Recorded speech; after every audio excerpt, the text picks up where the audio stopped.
그 유년기를 얘기하면 저는 집안이 너무너무 가난했어요. 너무 가난해가지고 농토도 하나도 없고 그래가지고 근데 내가 어렸을 때 마을에서 재주가 좀 있었던지 신동으로 소문이 났었어요.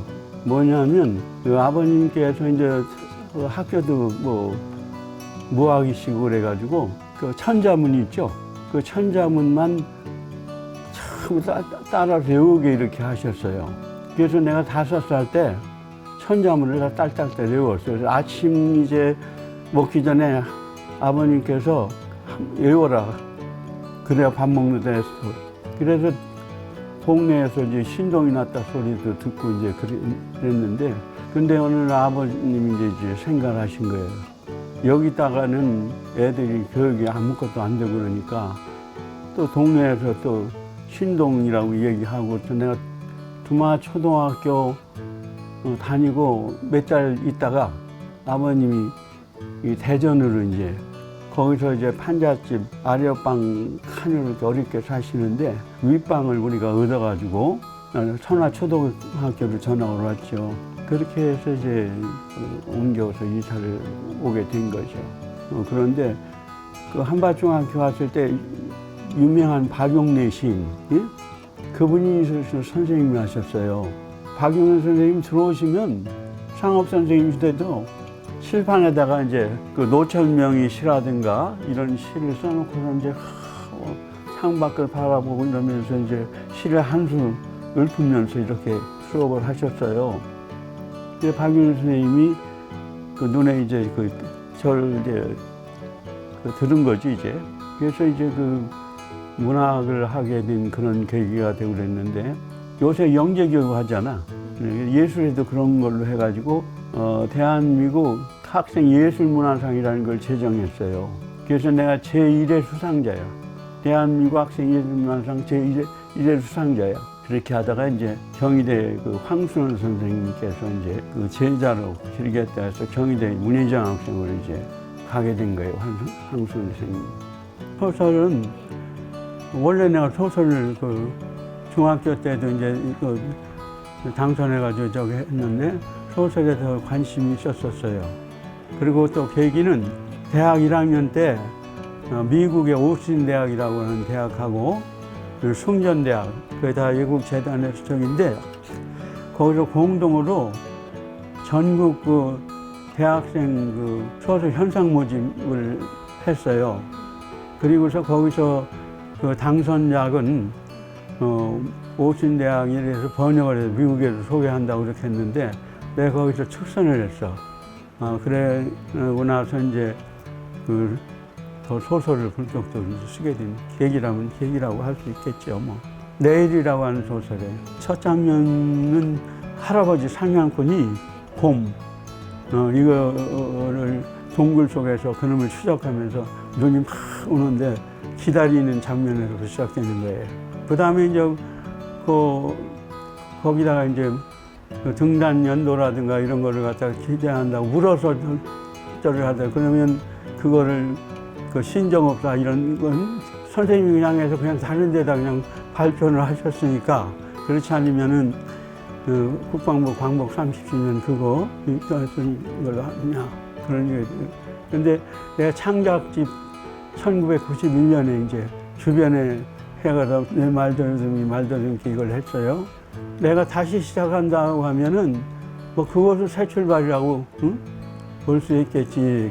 근데 내가 이제 회장을 하면서 신문학 창간에서 이거를 그 정훈 선생님한테 우리 신문학회에서 증정한 건 이제 선생님이 보관하고 계신 걸 나한테 이제 그 자손들이 준 거예요. 이것도 중요한 자료예요. 이거는 홍익표 씨가 첫 시집 예?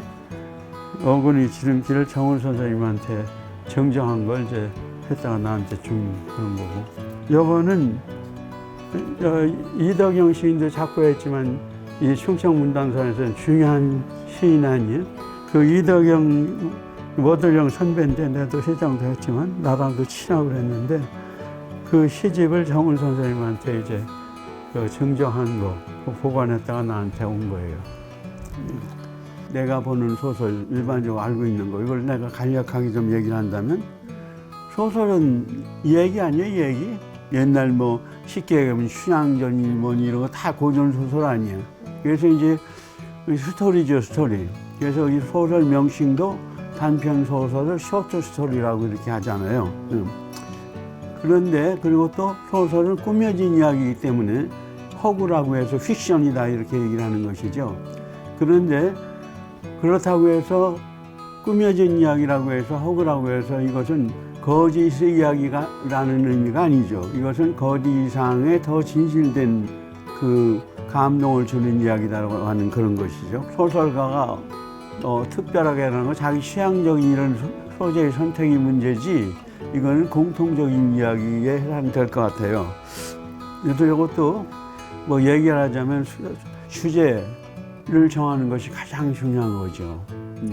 그러니까 소재라는 건 어떤 그 우리 소재가 될 수 있는 거 우리 삶 전체가 다 그 소재가 될 수 있는 거니까 그 중에서 어떤 문제를 선택하느냐 이게 중요해요.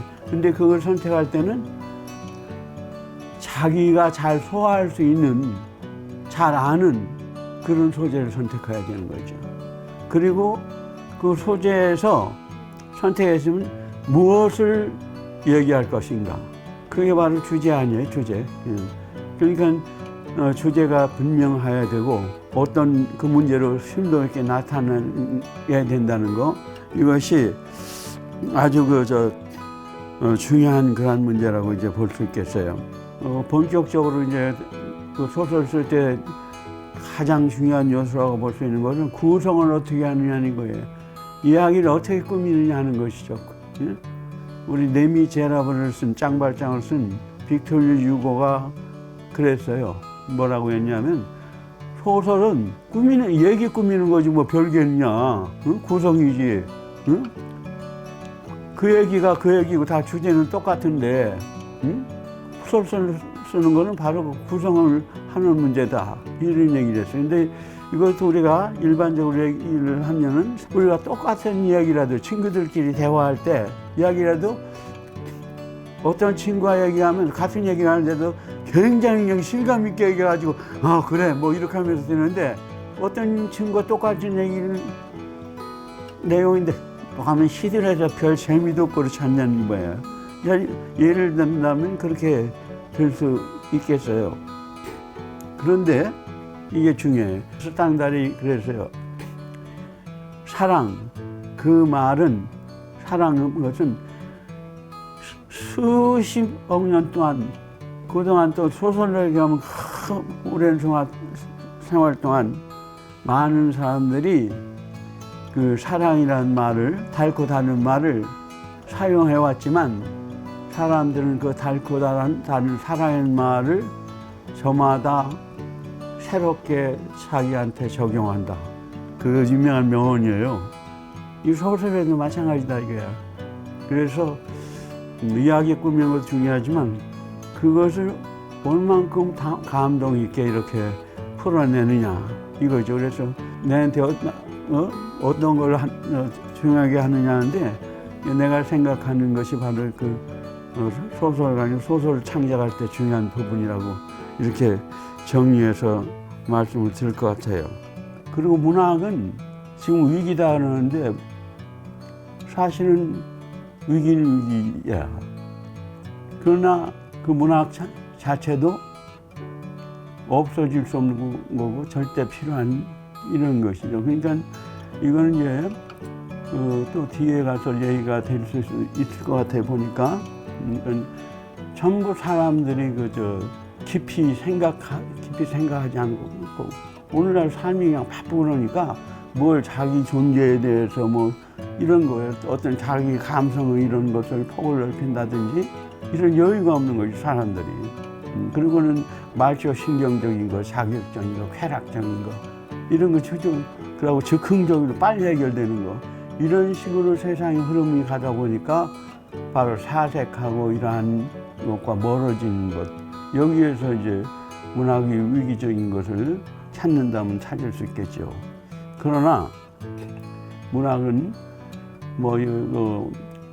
하나의 공식적인 의례적인 이런 것을 들리지만 우리의 삶에 있어서 문화라고 하는 거, 우리가 얘기할 때 무슨 K-팝이니 뭐 이런 것도 다 문화적인 거 아니에요? 그 흐름이 변화만 있을 것이지 문화 자체는 인간 삶의 핵이 아니에요. 핵.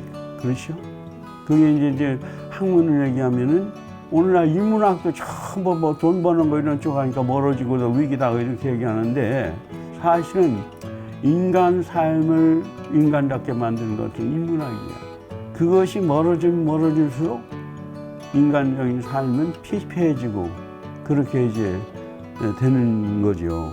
의례적인 얘기 될 수 있는 것이지만은 우리가 글 쓰는 데 있어서 소설도 소설이지만 글 쓰는데 세 가지를 기본으로 하잖아요. 첫째는 많이 생각하고 그걸 사상량이라고 이렇게 하죠. 그 다음에 많이 쓰는 거야. 이것이 기본이야. 무슨 시를 쓰든 소설을 쓰든 뭘 쓰든 시곡을 쓰든 간에 그 기본 자세이죠. 그리고 이제 거기다가 더 보태서 좀 얘기를 한다고 하면은 제일 중요한 건 체험, 할 수 있으면 많은 체험을 해야죠. 그 체험에서 정말로 절실한 그 얘기가 쓰여지는 거 아니겠어요? 그거는 소설이 아니라고 하더라도 우리가 일반 사람들의 자기 과거라든가, 자기 그동안에 살아온 인간상 이런 걸 물을 때 그 고생한 사람의 커다란 이런 얘기를 듣다 보면 자기도 모르게 눈물이 나오고 그렇지 않냐 이거야. 바로 소설은 그런 이야기를 쓰는 거야.